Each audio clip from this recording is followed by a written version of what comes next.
Hello, everyone. I'm Chesley44, also known as Fly, and welcome to this Let's Play of Wrath of the Righteous. Last episode, we went and checked out the merchant stalls and got some very good pieces of armor. This one is boosting up my strength by 8, which is really good. Plus, I get moderate fortification, which... Oh, here we go. When an enemy confirms a crit or lands a sneak attack against the wearer, there's a chance that the crit or sneak attack is negated and damage is rolled normally. 50% for moderate fortification. So that's what that is. That's pretty good. We've also got Ice Guard, which has light fortification and is going to be very good for someone who's wearing a chain shirt, since if someone misses, they're getting damage next round.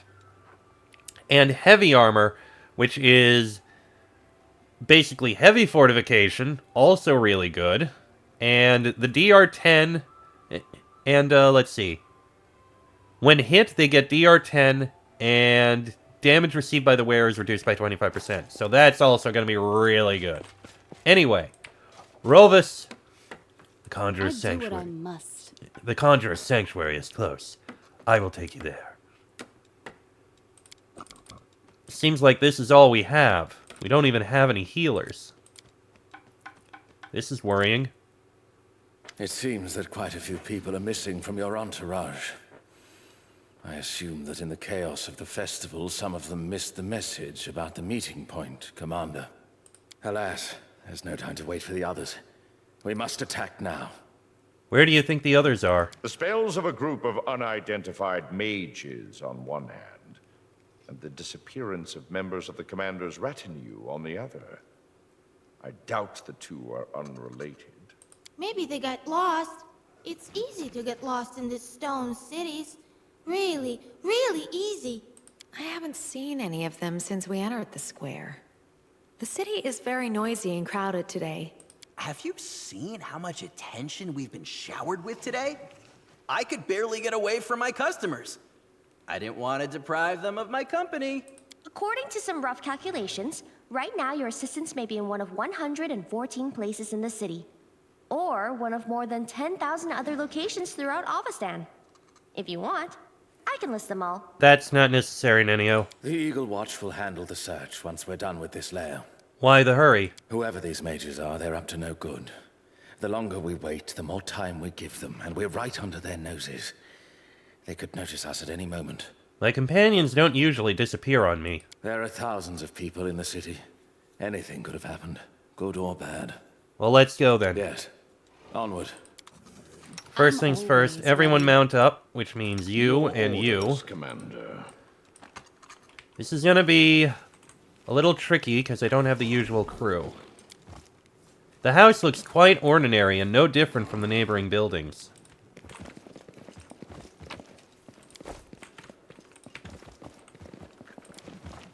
A strange glow is shining through the cracks in the floor.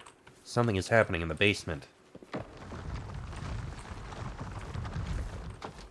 Ah, hello. I'm gone. Well, to the basement then.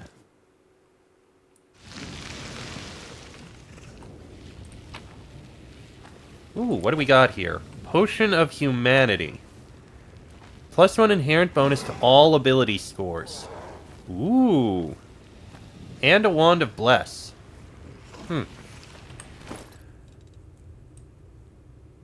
A +1 to all ability scores. I mean, I like that idea.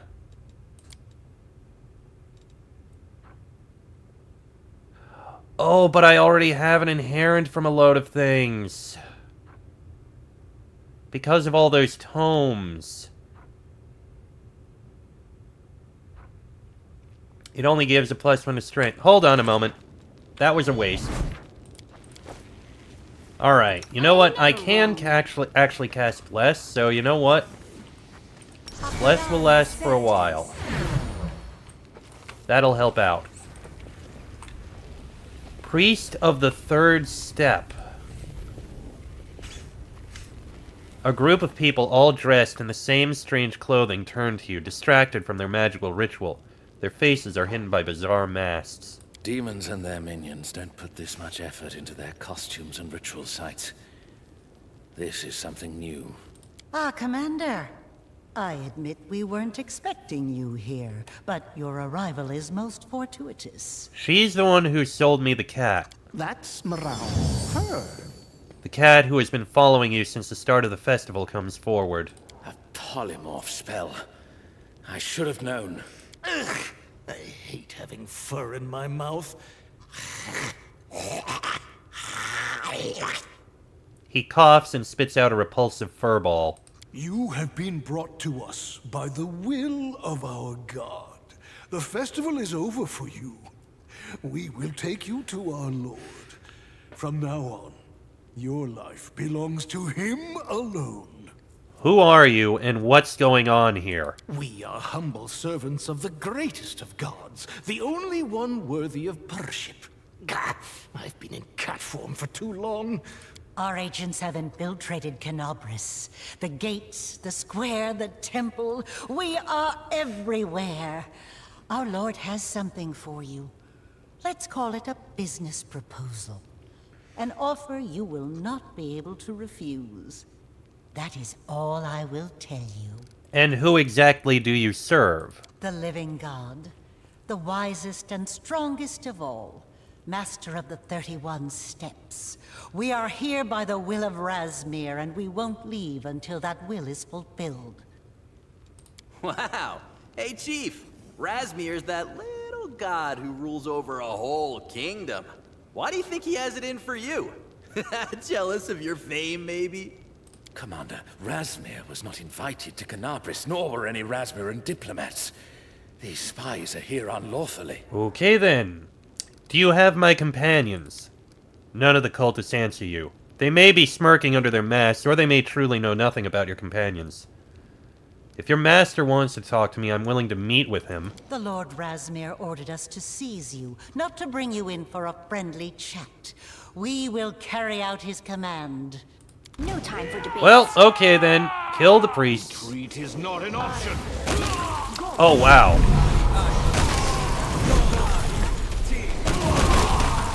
And they all dropped animated masks.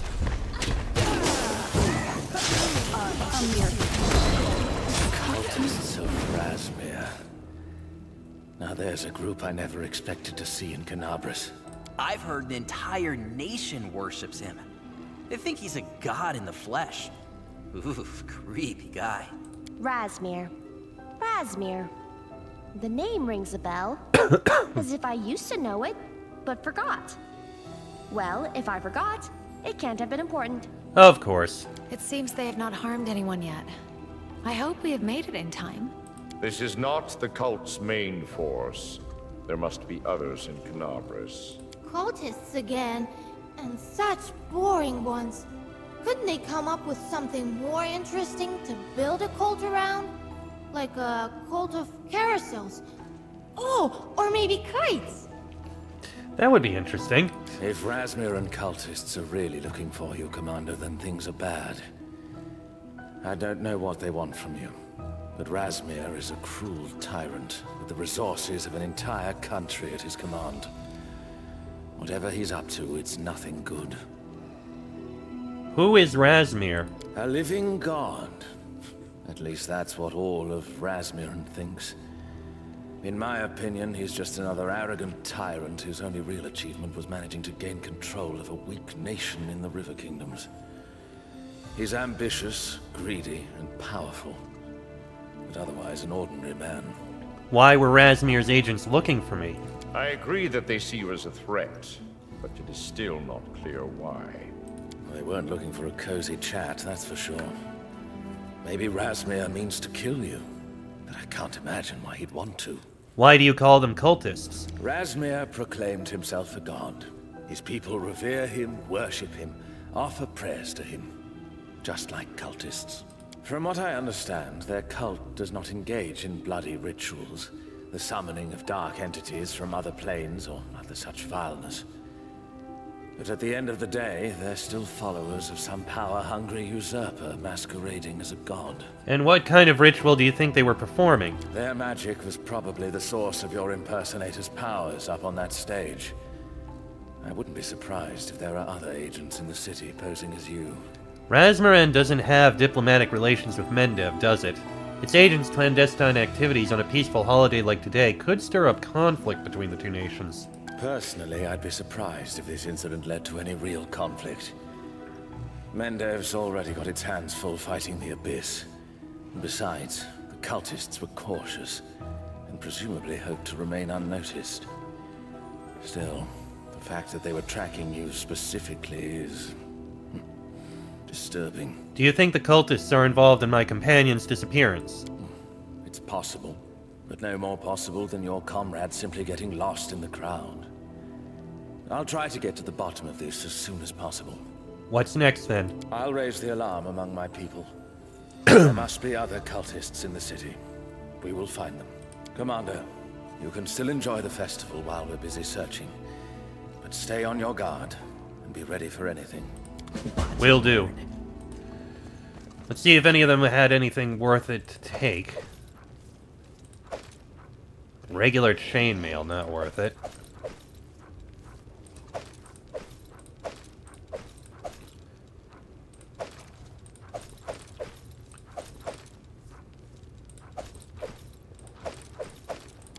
Oh, I didn't mean to take the chainmail, but I guess I got it. The strange mask of one of the cultists looks like it's watching you. There's something here. Oh! Rod of Power Source. This heavy, softly humming rod grants the wielder a +4 bonus to Conjuration School spells DC, and the ability to make up to 5 spells they cast per day empowered. Not really the most important for me. Vile Ichor of Protective Slime. +3 bonus to AC, and every saving throw you make automatically succeeds. Lasts for a minute. Meh. And a regular Flaming Quarterstaff. Not the most impressive, I have to admit. Alright, let's get out of here. I don't think there's really much else we can do, so we're probably going to be starting to find out about things soon.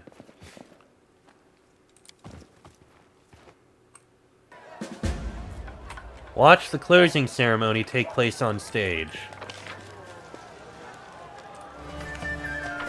Seems to be all we have. And Arushale's the only one left. Well, Arushale and Ivu. Let's see what's happening here.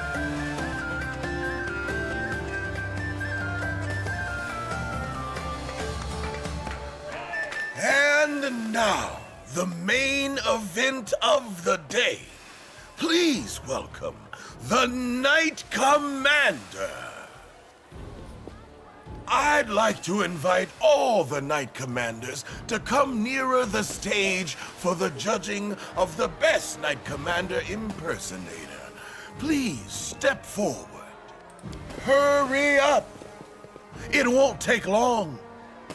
You'll be parting with your friends and companions again in no time. The Herald's voice hardens. He scans the crowd as if looking for you, and you realize that his words are addressed specifically to you. Wait a minute. Do you see that mask? Oh, they tricked us, the scum. They played us like a fiddle. What's wrong with the mask? Take a closer look.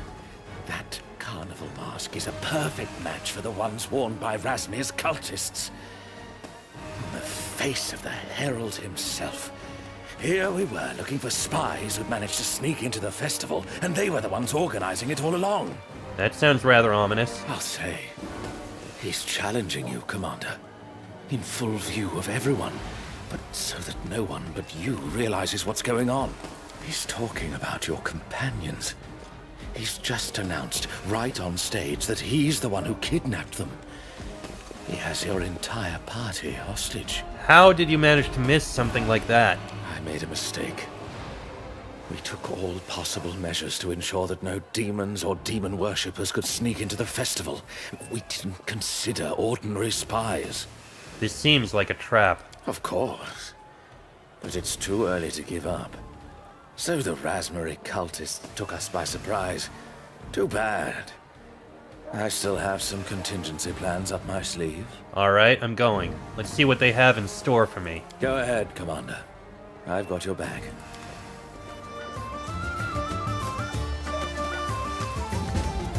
The contestants have lined up near the stage. Some of them look like they could be your twin, while others are not even close. Amidst the joyful chatter of the crowd, the herald slowly walks among the contenders, gazing intently into each face. Let's give a round of applause to our participants! How much effort has gone into these costumes? How much talent and ingenuity? But only one will be the winner. Only one will get the prize. A journey into the wonderful world of luxury. Let's hear it for the contestants.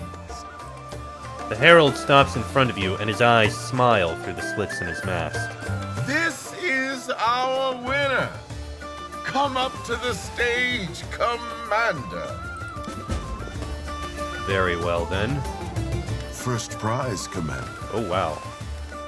Be proud. Few are given such an honor. You have earned a personal audience with me, the living god, Razmir himself. So your name is Razmir. Who are you? You'd best keep quiet, Knight Commander. We'll talk later, face to face. What's this? Oh, it seems I underestimated you. I suppose I can answer a question or two, but let's not interrupt the spectacle. No need to worry our audience unnecessarily. And certainly no need to waste my precious time. Razmir casts a spell, but it dissipates easily, leaving you unharmed. All right, a short sermon for the unenlightened. Before you stands a living deity, the patron of luxury, law, and obedience, the great Razmir, ruler of Razmarin. You may bow, but don't bother. After all, people talk about you as if you are myth incarnate. One could say you're almost my equal. Razmir's voice is heavy with venomous sarcasm. The name has a familiar ring to it, like an echo from a distant past. Perhaps that he has a small following of believers in Galarian. Huh. I don't have my usual assistants. If you wanted to talk, you could have just sent an ambassador to Dresden. Why all this drama? In Dresden, your citadel, we'd have talked on your terms. Before entering into any negotiations, I always try to secure the most advantageous position for myself. As a fellow strategist, I'm sure you understand. What have you done with my companions? Nothing untoward for now. They're my guests. Merely insurance in case you decide to put up a fight. I give you my word. If our negotiations proceed peacefully, I will return all of you safely to Canabras. And what do you want from me? What I want is for us to speak privately, away from prying eyes. You don't want your secret to become public knowledge, do you? Let the crowd believe their fairy tale about their mythical hero. It's good for them. Let's finish the show, and we'll do the negotiations backstage. What secret are you talking about? Fine, negotiations it is. Let's go. A wise decision, Commander. I will be glad to welcome you to my palace. And so, here is our winner. Rovis still remains among the crowd. He waves frantically at someone and points at in your direction. And here is her prize.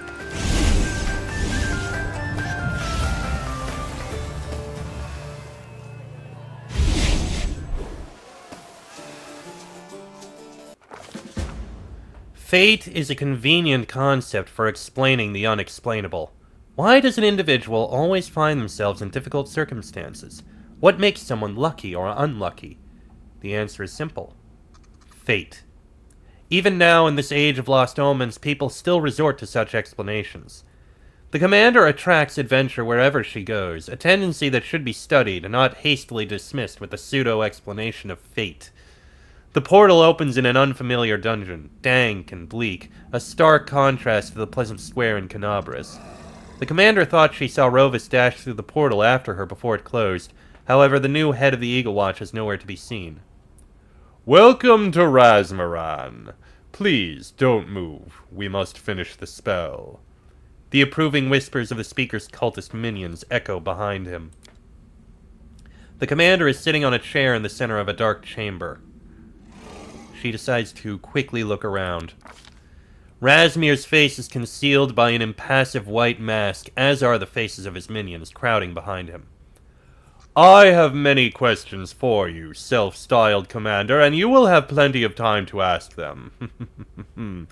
But first, let me block your so-called mythic powers.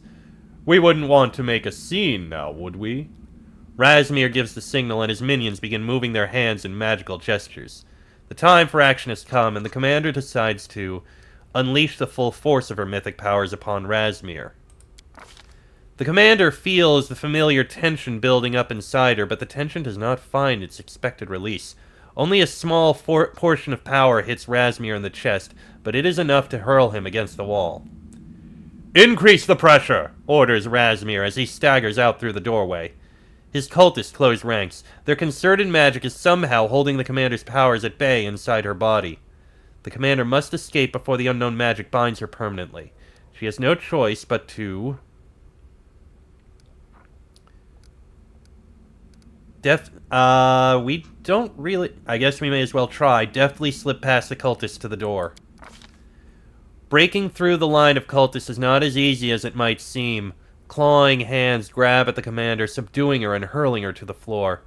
Strange magic wraps around the commander like a cocoon. Her mythic powers, just rising to the surface, suddenly seem to wane, lulled into a lazy afternoon nap. The commander herself also sinks into a magical slumber. When she wakes, the commander discovers that her captors have disappeared. Walking across the chamber, the commander stops by the door. It is locked, but it is unlikely to stand up to the commander's might, even when hampered by magic. She decides to wait. A minute passes, 10 minutes, half an hour.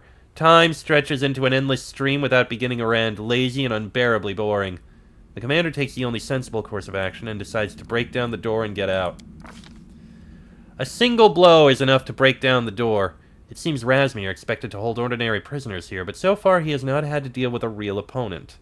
A long tunnel leads straight ahead. Cell doors flash past on the left and right, but there's not a soul to be seen. Finally, the tunnel ends, and the commander is standing at the foot of a staircase leading up. At the same time, she hears muffled sounds coming from an inconspicuous door under the stairs. The commander chooses the inconspicuous door. The room turns out to be surprisingly spacious. It looks like a laboratory more than anything. Set out on tables around the room are scrolls, magical ingredients, and vials containing substances of various hues. A gnome and an elf in Razmiri cultist robes stand near one of the tables, locked in an animated debate. They are so engrossed they do not notice the commander's entrance. The commander decides to listen in on the conversation. Have you lost your mind? Adding real gold dust? We need the audience to believe in the light's magic, not to gild their hats and jackets, shouts the gnome, rolling his eyes angrily. I added yellow lily pollen last time. Everything went fine at first. I read the spells from the scroll and scattered the pollen. It glittered in the dim light. The congregation believed that I was really doing divine magic. Get to the point! Allergies. One of the audience members was allergic to pollen, as it turned out. We'll slip back out into the corridor and go up this... Let's search the lab. The cultists prove more agile than expected. The elf reads from a scroll and vanishes into a portal, and the gnome immediately leaps in after her. Now there is no one to disturb the commander's exploration of the laboratory. Quickly inspecting the tables, the commander discovers a large number of elixirs, ready-to-use scrolls, and spell components. After taking all the items of value, the commander considers her next step and chooses to... Let's see, Demon Blood, Hide of a Magical Creature, Magic Essence, Cold Iron, Acid Flask, Concentrated Acid Flask, Scroll of Heal, Harm, and Diamond Dust. Take another good look around. Unfortunately, the commander fails to find anything of value. I got a 1?! Ugh. The clamor of voices and stomping feet echoes along the corridor before quickly dying away. Seems the commander's escape has been noticed. The commander decides to leave the laboratory and hurry up the stairs. The commander climbs the stairs, leaving the dungeons behind and entering the palace. The sumptuous decor radiates golden, solemn grandeur. Gilded handrails on the staircases and balustrades, heavy velvet drapes, carpets so thick one's feet sink into them with every step. All this is capable of inspiring awe in a commoner unaccustomed to such sights. The walls are dotted with white masks, making it seem as though Razmir himself is watching everything that happens inside the palace. However, the commander's escape from the dungeon has not gone unnoticed. Guards are rushing through the corridors, and shouts and the rattling of weapons can be heard drawing closer. Soon the commander is surrounded by armed cultists. "In the name of Razmir, you are under arrest," shouts the boldest of them. "Don't move!" The cultists behind him start moving their hands in ritualistic gestures, and the air fills with magic once more, the same magic that fettered the commander's powers in the dungeon. Wasting no time, the commander tries to intimidate the cultists. Under the weight of the commander's authority, the cultists give up and take a few steps back. Razmir's minions lose the will to fight. "She's the real deal! She really does have mythic powers!" they cry out, scattering. The commander passes a dining room, a kitchen, and several side chambers. Only one door draws their attention. It is decorated with 3 masks and is slightly ajar, and from behind it the commander can hear the chanting of devout worshippers. Opposite it is a huge set of double doors, which must surely be the entrance to Razmir's throne room. Let's take a look in the chapel. There is a service in progress. Masked cultists kneel in front of a portico where a priest hidden under a mask of Razmir mask is preaching. From the outside, it would appear that Razmir himself is conducting a service before other Razmirs. Another huge mask hangs directly behind the priest. Listen to the service. "I am the great Razmir, and my word is the word of God," the priest says in an aged voice that is strikingly different from that of the Razmir who met the commander in the dungeons. "I am the great Razmir," the cultists echo. "I passed this test of the Starstone and gained divinity. My will is unyielding," the priest continues. Keep listening. "No mortal can look upon my visage and not die of exultation. I have graciously hidden my face beneath a mask, so that I do not forsake my flock. I am all-merciful." Having heard this, keep listening. Damn it. Well, I wouldn't have been able to pass that one. "The mask is the extension of my will. Through masks do I gaze upon the world. Through them I am present everywhere, invisible and unstoppable. Through them my will and my power flow. I am omnipresent," intone the cultists, throwing up their hands. The cultist fervor is at once commendable and foolish, as with all cultists. We'll quietly exit the chapel and open the doors to the throne room. The heavy doors open on creaking, unoiled hinges. It is clear they are rarely closed, but today is a special occasion. An expensive hall is revealed beyond the doors. It is hard to imagine more magnificent surroundings. The crimson carpets are embroidered with gold thread, the walls are adorned with gold inlaid masks, and the gold chandelier on the ceiling must be held up by magic, otherwise it surely would have fallen long ago under its mighty weight. Razmir himself is waiting for the commander with a lazy look in his eyes and a group of cultists behind him. "Ah, my dear guest. And when I say dear, I do mean it. It cost me dearly to capture you, and that's not to mention the damage you are doing to my palace." He nods slightly, and his cultists begin weaving their hands in spellcasting gestures once more. A wave of energy tenderly washes over the commander, enveloping her like a warm blanket. The commander tells Razmir what she is going to do to him. Razmir remains unflinching, but his minions prove to be weaker in spirit. Many give up, and their spell dissipates. Wasting no time, the commander attacks.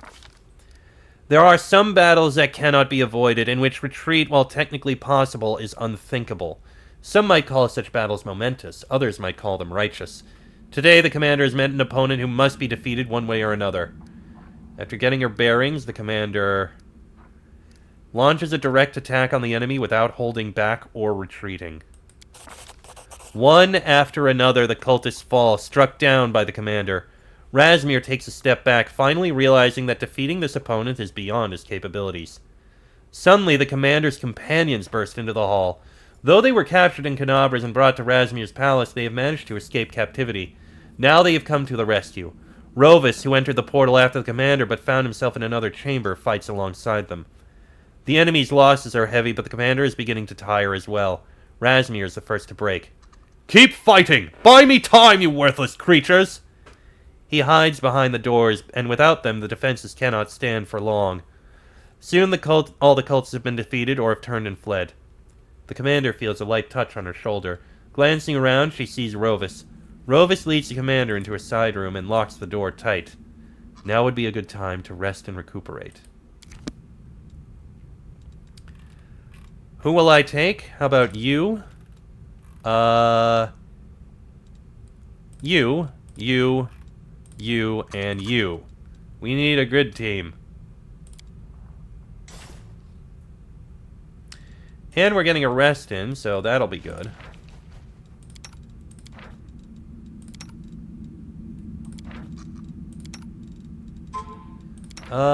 You know what? You can actually handle that. You can take the protective rituals.